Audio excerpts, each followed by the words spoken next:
अस्सलामु अलैकुम वरहमतुल्लाहि वबरकातुह। आज की तजवीद क्लास में आपका खुशामदीद है। हमने आज की तजवीद क्लास में सूरतुन नास को पढ़ना है। सूरह नास कुरान मजीद की इब्तिदाई और छोटी सूरतों में से एक है। अक्सर मुसलमान बचपन में ही में इन छोटी सूरतों को याद कर लेते हैं। कच्ची उम्र की वजह से और नासमझी की वजह से बहुत से अल्फाजों में पुख्ता गलतियां रह जाती हैं, जिनका बसा औकात तमाम उम्र अजाला नहीं हो पाता और फिर अक्सर लोग उन्हें गलत ही पढ़ते रहते हैं। हम में से अक्सर मुसलमान चूंकि नमाजों में इन छोटी सूरतों को ही पढ़ते हैं, इसलिए आज की तजवीद क्लास में हमने सूरह नास को हरफ हरफ तजवीद के साथ सीख लेना है। तो चले सबक को शुरू कर लेते हैं। बिस्मिल्लाहिर्रहमानिर्रहीम। कुल अऊज़ु बिरब्बिन नास।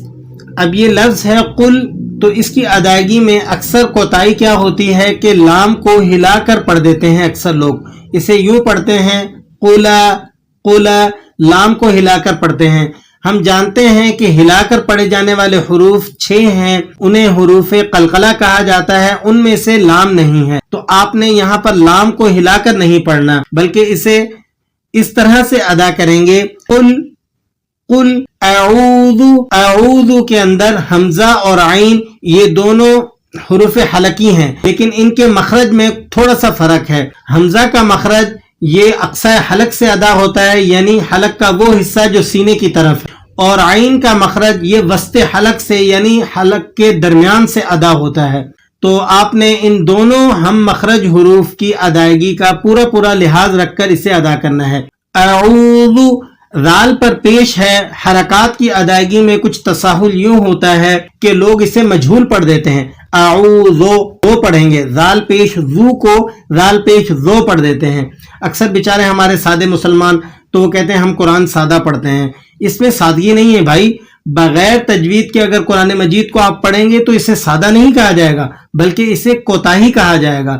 तो इसी कोताही के अजाले के लिए हम आपकी खिदमत में इस तरह की वीडियोस बना के पेश करते हैं। बराए मेहरबानी आप इन्हें देखें और अपने कुरान मजीद को दुरुस्त कीजिए। तो आपने इसको पढ़ना है अऊज़ु अऊज़ु बिरब्बिन नास। बे इसे पढ़ते हैं बे। यहाँ पर बी बाजेर बी है, तो इसे पढ़ने में कोताही क्या होती है बे रब्बिन नास। और रॉ को मोटा नहीं किया जाता, रॉ की अदायगी में भी कोताही हो जाती है, रॉ को मोटा करके नहीं पढ़ा जाता। बिरब्बिन नास। तो नेक्स्ट आयत को देखिएगा मालिकिन नास। तो यहाँ पर मीम पर जबर लगा हुआ है, इसे बसा औकात खींच दिया जाता है और इस तरह से पढ़ देते हैं मालिकिन नास। तो आपने मीम के जबर को खींचना नहीं है, जबर जेर पेश ये हरकात हैं और हरकात खींची नहीं जाती। तो आपने इसको पढ़ना है मालिकिन नास। मालिकिन नास अगर कोई इसे पढ़ेगा तो यकीनन उसकी गलती हो जाएगी। आपने इसको पढ़ना है मालिकिन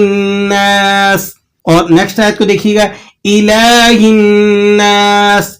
इला हमजा जेर ई है, तो आपने इसको खींचना नहीं, इलाहिन नास इस तरह से पढ़ेंगे तो ये गलती है, इलाहिन नास। नेक्स्ट आयत को देखिएगा मिन शर्रिल। नून पर इख्फा होगा। नून साकिन के बाद 15 हुरूफ जो हुरूफ इख्फा कहलाते हैं, अगर उनमें से कोई एक हरफ आ जाए तो वहां इख्फा अदा करना होता है। शीन उन 15 हुरूफों में से है जिन्हें हुरूफ इख्फा कहा जाता है। तो आप यहाँ पर इख्फा अदा करेंगे और इसे किस तरह से अदा करेंगे मिन शर्रिल। ये रॉ बारीक है, आप जानते हैं कवायद में से है, रॉ के ऊपर हरकत हो तो रॉ मोटी पड़ी जाती है, और अगर रॉ के नीचे हरकत हो तो रॉ को बारीक पढ़ते हैं। तो आपने यहाँ पर रॉ को बारीक करके अदा करना है मिन शर्रिल वस्वासिल खन्नास। खन्नास गुन्ना अदा करेंगे आप, खन्नास। अल्लज़ी युवस्विसु। अल्लज़ी जालिया ज़ेर री है, तो ये या मद्दा है, आप एक अलिफ तक इसे खींच लेंगे। अल्लज़ी युवस्विसु फी सुदूरिन नास। सुदू सुदू सौद को आपने मोटा अदा करना है, सुदूरिन नास। मिनल जिन्नति वन नास। मिनल जिन्नति जिन्नति मिनल जैन्नात। जैन इसको इस तरह से पढ़ देते हैं, ये दुरुस्त नहीं है। आपने इसे दुरुस्त करके अदा करना है मिनल जिन्नति वन नास। اللہ کریم سے دعا ہے کہ جو کچھ پڑھا اس پر عمل کرنے کی توفیق عطا فرمائے. دعاؤں میں یاد رکھیے گا. خوش رہیے گا. السلام علیکم ورحمۃ اللہ وبرکاتہ.